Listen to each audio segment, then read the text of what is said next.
បាទជំរាបសួរពុកម៉ែបងប្អូនហ្នឹងហើយស្វាគមន៍មកកាន់เพจទូកងើត្បូងឃ្មុំមកទុំសីរត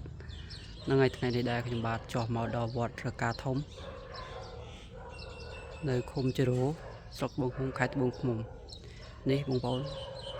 ប្រហែលជាស្គាល់ហើយអង្គការទៅលេងនៅភ្នំពេញពណ៌ខ្មៅនេះដូចជាមាន3ទូកខ្មៅចឹងមាន3ទូកបើតាមខ្ញុំចាំមានជប់ច័ន្ទសែនជ័យផ្ការរំស័ក្តិសិទ្ធិហើយនឹងមួយទៀតឈ្មោះស្អីទេបងប្អូនភ្លេចបាត់ហើយនេះបាទមកដល់រោងគាត់ហើយមែនតើប៉ុន្តែគេអត់ឲ្យចូលទេគេចាក់សោត្រឹមត្រូវគេមានសំណាញ់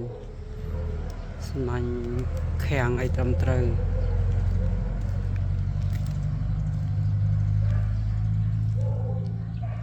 ស្ដាយឲ្យបានចូលថតវិញនឹងល្អប៉ុណ្ណាទេទុកហ្នឹងបើតាមដឹងសាច់មាសសុតអត់មានក្តារសៀវទេ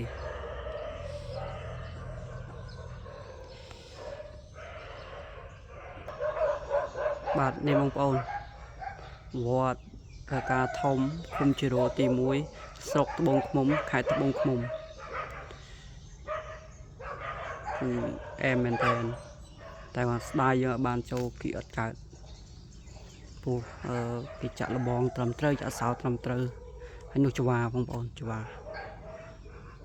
ច្រើនណាស់